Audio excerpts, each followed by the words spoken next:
any joys to share this morning? There's a minute. As everybody knows, I hope from Dunbar and other places, far and fair. We had a very good time at the Old Homestay yesterday, and I'm hoping Anna is recovering or starts to recover now. The sugar and everything that we did in 3 hours to go taste test 25 cakes and cupcake groups. It was good, but at the third hour, it's like a story. Story. But everything went real good. The Old Home Days was real good. A lot of people here and there, and yeah, the tractor parade is always the best. So, if anybody knows about that. Thank you. So you're in like a diabetic coma this morning? Is that I know, but I know somebody who is. Are there any other joys? On July 28th, I had my 61st great niece born.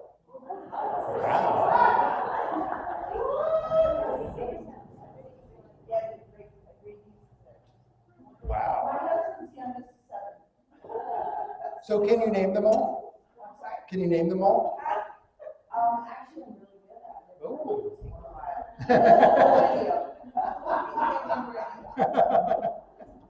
I have problems in my own family, you know, Glenn, Colin. You have your own city. Are there any other joys this morning?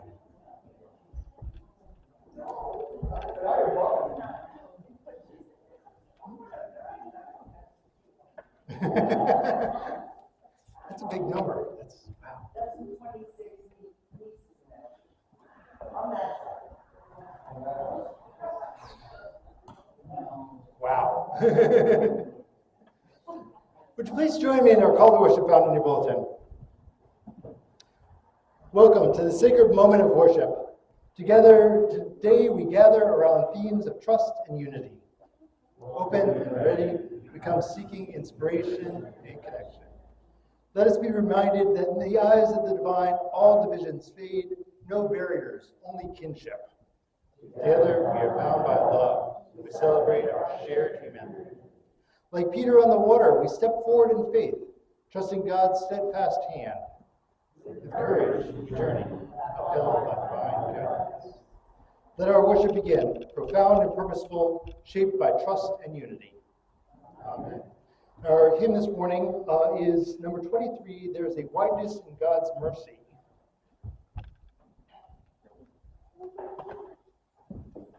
And I'll casually walk down here like nobody's paying attention to see if it plays at the right volume.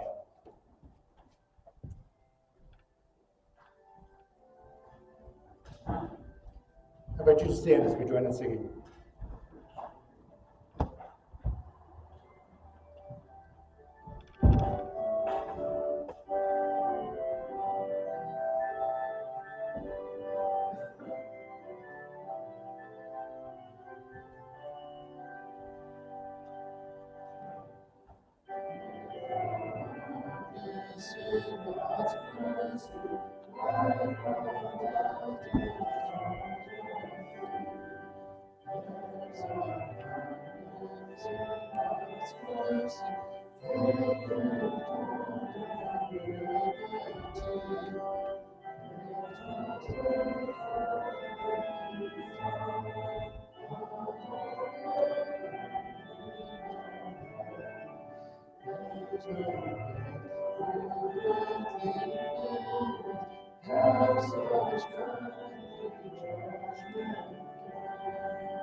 Please join me in our prayer of invocation found in your bulletins.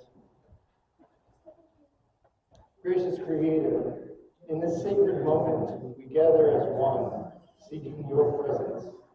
As we delve into the depths of trust and unity, may our hearts be open to your guidance. Kindle within us the courage to step forward in faith and embrace the bonds that unite us. Amen.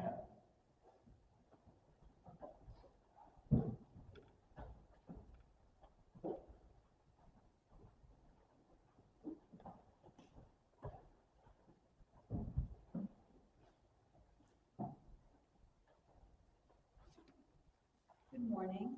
Good morning.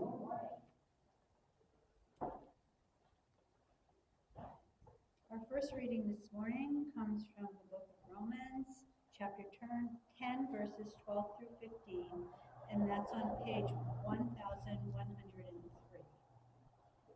For there is no distinction between Jew and Greek.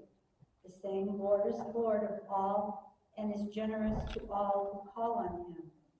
For everyone who calls on the name of the Lord shall be saved. But how are they to call on one whom they have not believed? And how are they to believe in one whom they have never heard? And how are they to hear without someone to proclaim him? And how are they to proclaim him unless they are sent? As it is written, how beautiful are the feet of those who bring good news.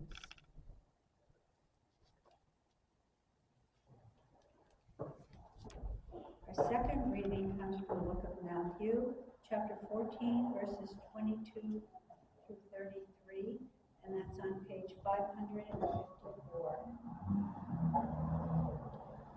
Immediately, he made the disciples get onto the boat and go on ahead to the other side, while he dismissed the crowds. And after he had dismissed the crowds, he went out to the mountain by himself to pray.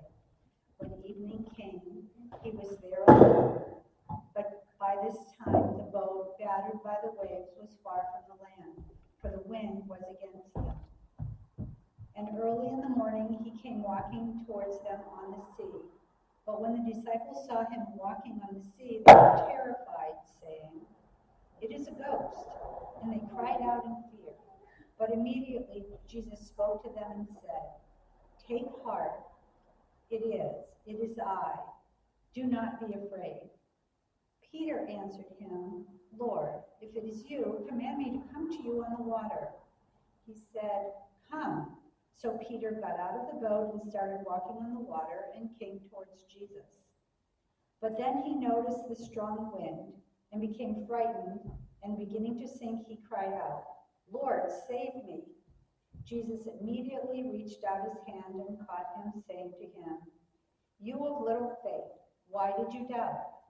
When they got onto the boat, and the wind ceased, and all those in the boat worshipped him, saying, "Truly, you are the Son of God."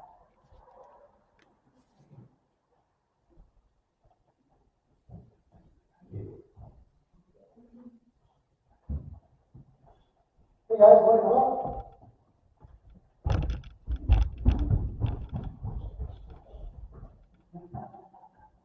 You're going to have to sit down because we got something we got to do today. You guys told me a couple weeks ago you were good at puzzles. You really good at puzzles?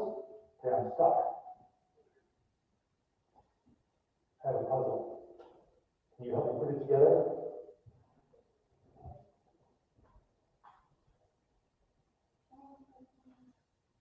Yeah, I don't know which way the pieces go. They might be upside down, they might be right side up.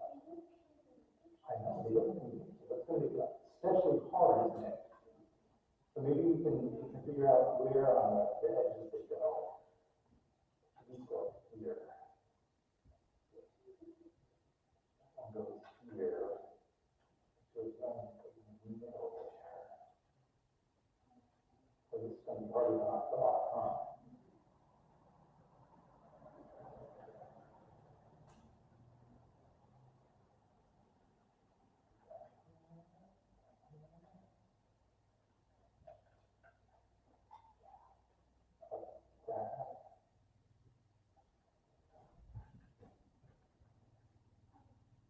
Boy, this is going to be a lot harder than I anticipated.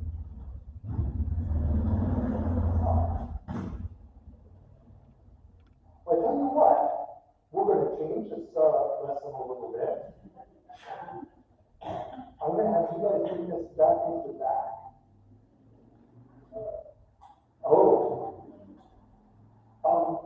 What I want to talk about is the idea that we all have a role in the church. We all have a place in the church. Right? So if one of these pieces is missing at the end of putting it together, is that like somebody missing from church? It's not whole, it's not complete, right? And that's kind of how the church works, is that we all have that special role to play.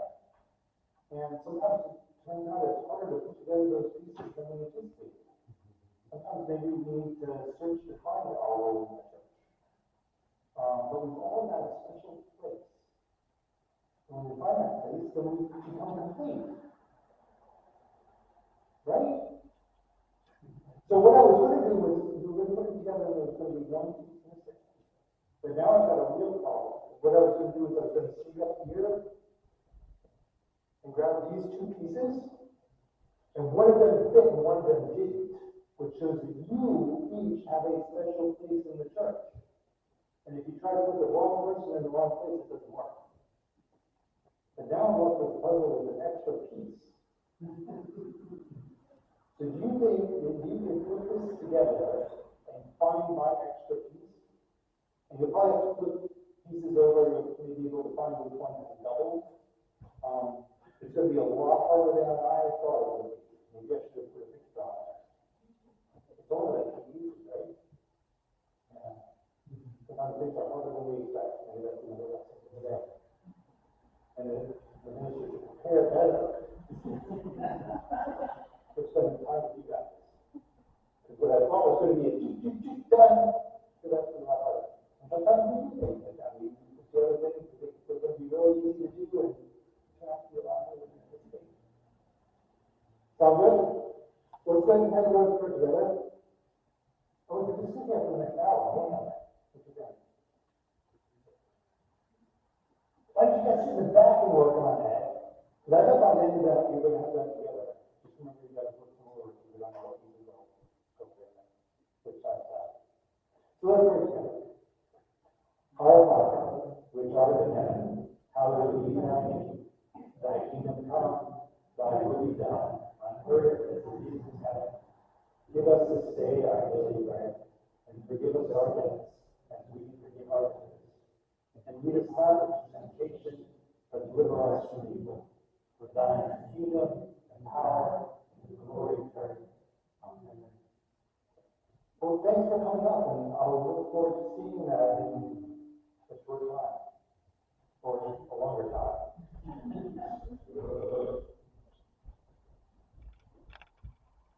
Really, only like 12 pieces. Apparently, I am not good with movies. My gain is too high. I don't know, but I'll talk. And if I keep talking and pick up which game it is, it's probably one of those two, like 1, 2, 3. One goes there. Ooh, that sounds better. Thank you. It's great to have people in the church that can hear that and go, oh, I know what that is.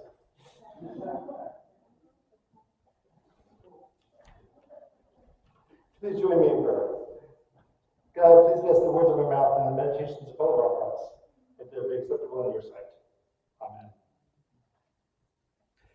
These last 2 weeks I was on vacation. One of the days we went to the Adirondack Experience, a really neat museum about an hour north of Lake George. Sometimes I write reviews on TripAdvisor for usually things that are either really good or really bad. This museum was really good, so I sat down to write a review and was stuck with how to describe it.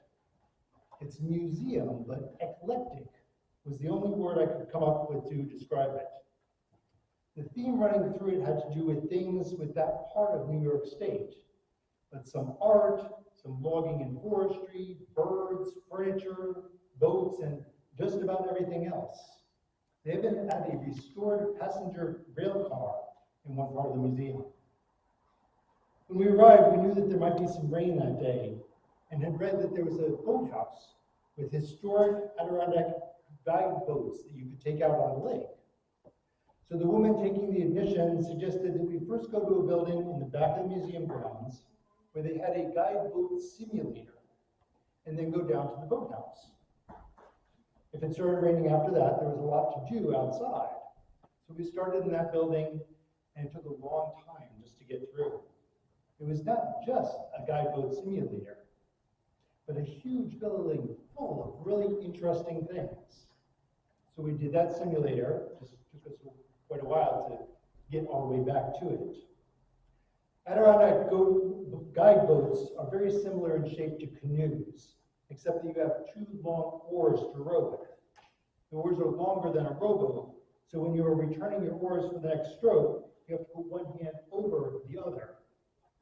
Two people can fit in a boat, but only one does the work of getting the boat from one side of the lake to the other, facing backwards like you would in a rowboat. We learned that the rider gets to sit facing forward the way the boat is going, and then they can help guide the rower. So if you are inexperienced, like we were, you're not trying to look back over your shoulder while you row. Once we learned the technique, we started that half-mile walk down the hill to the boathouse. We only got about 100 yards down the road when there was a loud clap of thunder. I tend to read passages that I may be preaching on a week or more before the time they show up in the lectionary. So when I heard that loud clap of thunder, I thought, well, this is biblical.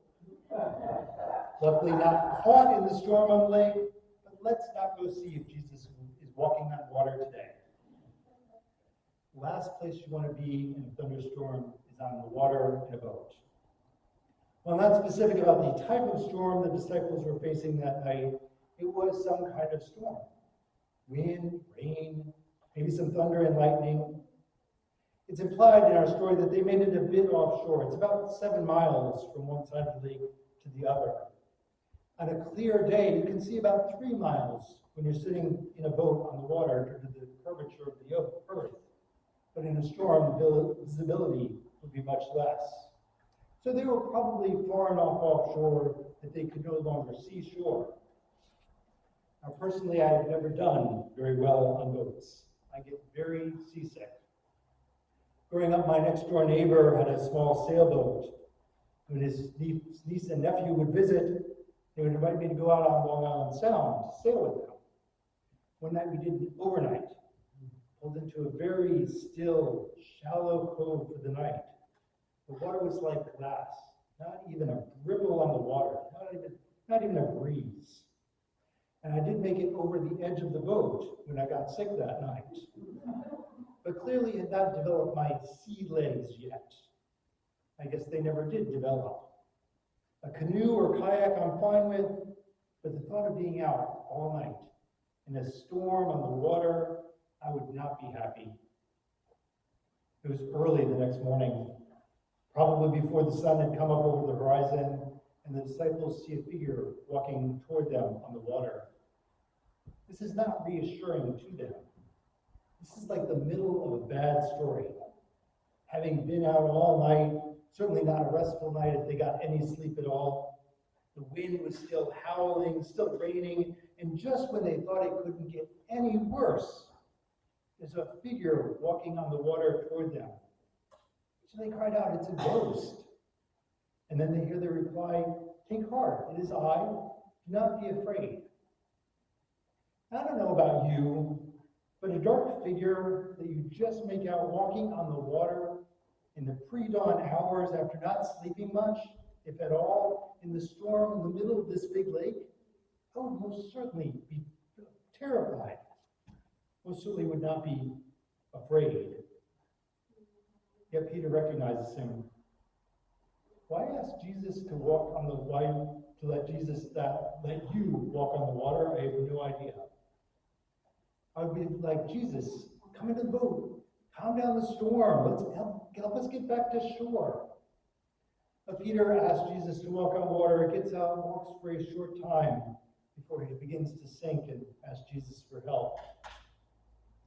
I guess this story does fit pretty well into our lives, doesn't it? There's only one physical storm that I was ever in that I was really frightened about. It was a hurricane when I was living in North Carolina. We lived on the inner coastal waterway on Bogue Sound. If you ever look at a map of the East Coast, there's this little stick of land that sticks out into the Atlantic Ocean from North Carolina. On the southern side of that little spit of land is where I lived. So there was a little strip of land about 5 miles across the water, the Outer Banks, and on the other strip of that land, it opened up into the ocean. Our house was built about 5 feet above sea level. We had a gentle slope in our backyard going down to the water. At the camp next door, there was a sea wall. We didn't have that for our house. We knew a hurricane was headed toward us, not a huge storm, going to come in as Category 1 or 2. Water would probably go up, but we could handle 5 feet of water before it started lapping against our footings. So we moved our cars to higher ground, about 10 feet above sea level. Highest level in that county was only about 19 feet above sea level, so 10 feet was pretty high. We boarded up the house, picked up some extra supplies, and went to the store. In New England, everybody buys bread and milk for storms in the winter. In North Carolina, for some reason, you buy beer and Pop-Tarts. I always assumed it was a cultural thing I didn't understand. The storm started to get bad around dinner time. We lost power, but we expected that. We had a small black and white battery-powered TV that we'd flip on from time to time. It's probably about 10:30 that night. The weatherman said how bad flooding was, and that Camp Albemarle was probably experiencing severe flooding. I was the director at Camp Albemarle. That was right next door to my house. He didn't mention any other streets by name, just general flooding and Camp Albemarle. Our phone rang. It was our neighbors from down the road asking if we were okay. They'd heard the weatherman saying the same thing. It was dark. I could tell that the water was not up to the porch yet, so I tried to go out and see. As soon as I went outside, a big wind came crashing down. Certainly inside was the safest place to be. I remember praying that night. I didn't ask for anything unreasonable in my mind. Just let me get through the night. Keep me and my family safe. Obviously, we lived. I'm here today. The water could have gone about a foot higher before it got to our porch. Of course, there was a lot of cleanup to do, a fair amount of damage, but we were fine. Don't we all have storms in our lives? Not hurricanes, but times in which you are frightened about what the future holds. Maybe the loss of a job, maybe a call from the doctor telling you that you have to come in with the results of those tests that they have done. Maybe the loss of a loved one. We've all had those sleepless nights. Wouldn't it have been nicer if Jesus appeared and immediately calmed the storm? Often in ministry we ask, where is God in this situation? It's a natural question in the midst of bad things happening. But God didn't come in and save that day, make the sun come up quicker, calm the waves before he got into the boat, or even prevent the storm from happening at all. And even when the disciples recognized Jesus, the storm didn't immediately subside. When we are in storms in our lives, we may sense that God is with us in the midst of whatever is going on. Knowing that you are not alone may help you feel better, but knowing that God is there does not immediately stop or solve whatever you are facing. And we, like Peter, sometimes even test God to see if it's really God. Not sure if we want anyone to help us. Often in those storms, you think you are better off solving it yourself. When Jesus entered the boat, the wind ceased. The storm didn't go away. It was still dark. The sun had not come up. They were still tired from no sleep. They were still wet from the waves and the rain. Maybe it was still raining. If I were in that boat, I most certainly would be hanging over the side. Perhaps one or two of the disciples also never developed sea legs, like I never did. But with Jesus in that boat, things were a little bit better. Accepting God into your boat won't take away your problems. Life will not suddenly become better, wonderful with no issues. But maybe there is something you can ask for God to carry for a time. Maybe knowing that God is with you will give you a moment to breathe. Think about all your options to decide what your first steps are. Asking God into my boat that night of the storm helped me accept that there was nothing I could do except stay inside where it was safest. It was not safe to be outside. And even if I discovered flooding, there was nothing I could do. I could not move a house. There were too many trees and electric lines down to get my wife and baby out of the house safely. But in the midst of that moment, I knew I was not alone. God was with us. And that prayer, asking God to be with me, is something that I find myself doing often these days. Asking God to get in my boat. I generally do not ask God for God to hold off storms. I know that we will all experience storms. But I know with God in my boat, I am better able to face whatever comes my way. Amen.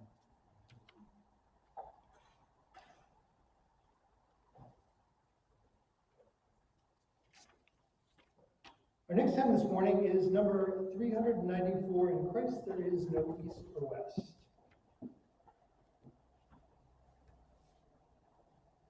I would invite you to stand as I bring that up. 394.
Maybe seated.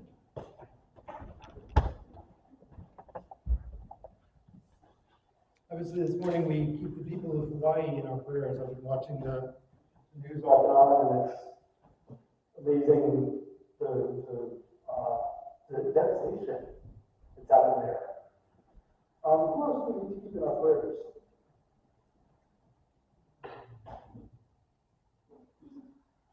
Margaret.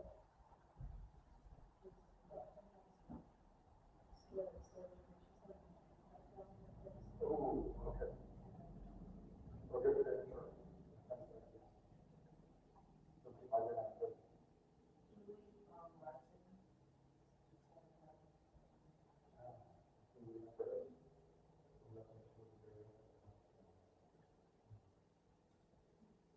I heard that my police chief, Paul Gagnon, is having surgery this morning. He said, I'm in a lot of pain. I'm in Hartford Hospital, and I'm going for surgery at 8 o'clock.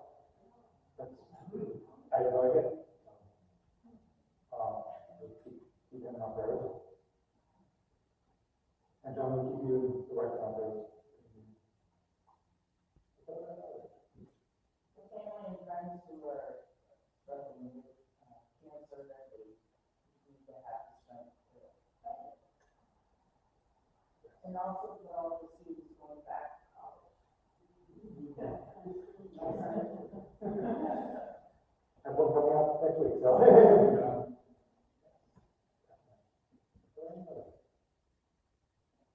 Now, would you please join me in the spirit of prayer?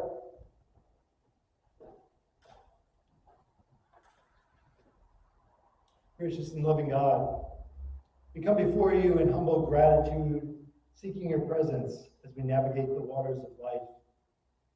As we gather in unity today, we reflect on the themes of trust and the challenges that stormy times can bring. We are reminded of the disciples caught in a sea, far from the safety of home, facing fear and uncertainty. Just as they called out to you in their time of need, we lift our voices in prayer, knowing that you are always with us, even when storms rage around us. In the midst of life's trials, we find solace in your unwavering presence, dear God. But like the disciples, we too have moments of fear and doubt, when the path ahead seems unclear and waves threaten to overwhelm us. In these moments, help us remember that you are the anchor that holds us steady, the guiding light that leads us through the darkest nights. Grant us the courage to call out to you, to place our trust in your loving embrace, to let go of our fears, knowing that you are our refuge and our strength. We lift up those who are facing storms of their own, those who are grappling with illness, grief, or uncertainty. May your comforting presence surround them, providing them with the strength to endure and the assurance that they are never alone. We pray for those who are seeking God's guidance and wisdom, those who are making difficult decisions, those who are navigating uncharted waters in their lives. May they find clarity and courage as they trust in your divine plan. As we journey together as a community, we celebrate the unity that binds us, transcending differences and bringing us together as one family. Just as the disciples found strength in their shared experience, we too find strength in the bonds of fellowship and support. We ask for your blessings upon our congregation, that they may continue to foster the spirit of unity and love, embracing one another as siblings on this faith journey. In our moments of quiet reflection, we remember those who are in need, those who are longing for comfort, healing, and hope. We lift up our prayers for those affected by natural disasters, conflicts, and injustice all around the world. May your light shine upon them, bringing solace and inspiring us to be instruments of peace and compassion in a hurting world.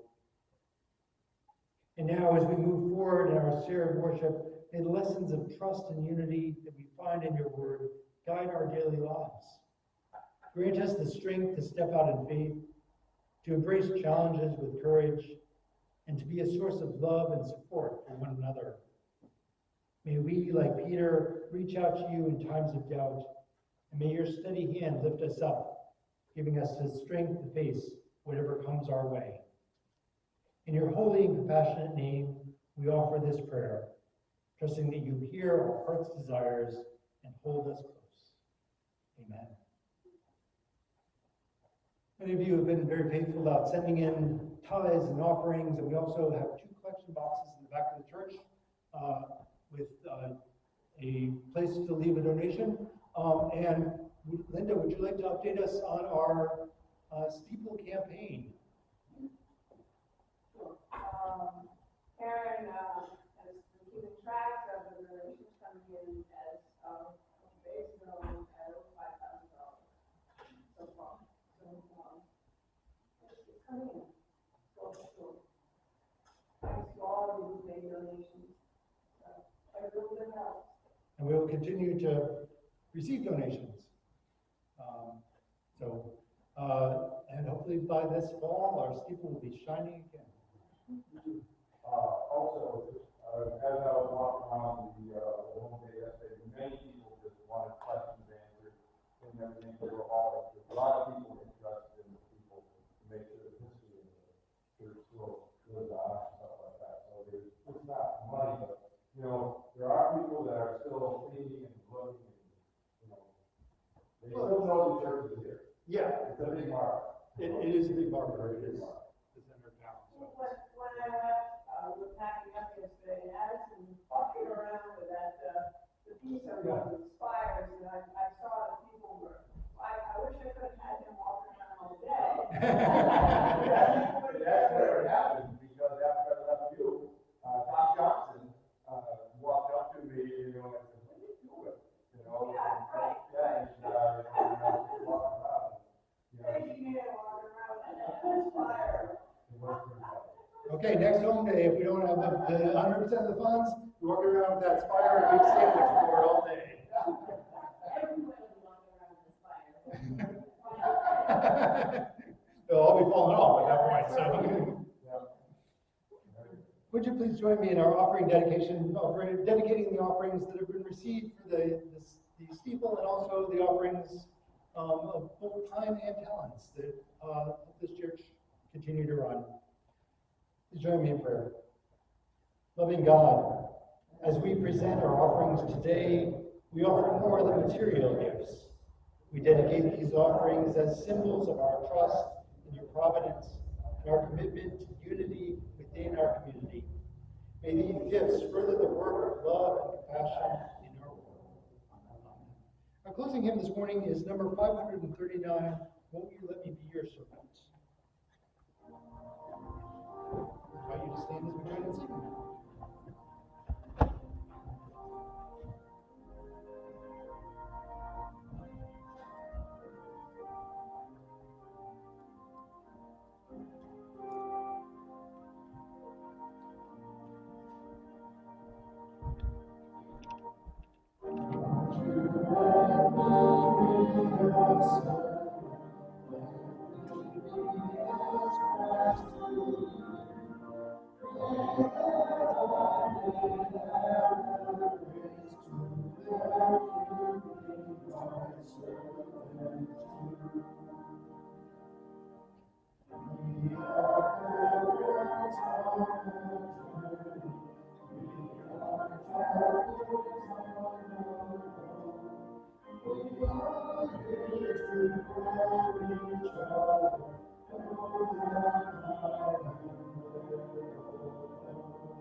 I invite you to remain standing for a benediction and threefold amen.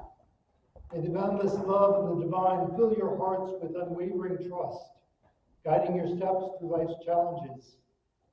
As you journey forward in unity, may you find the strength in the embrace of a diverse and compassionate community. May your faith be a beacon of light in times of uncertainty, and may you continue to walk in the footsteps of love and grace. Go forth with hearts full of trust and unity, sharing the blessings that you have received. Amen.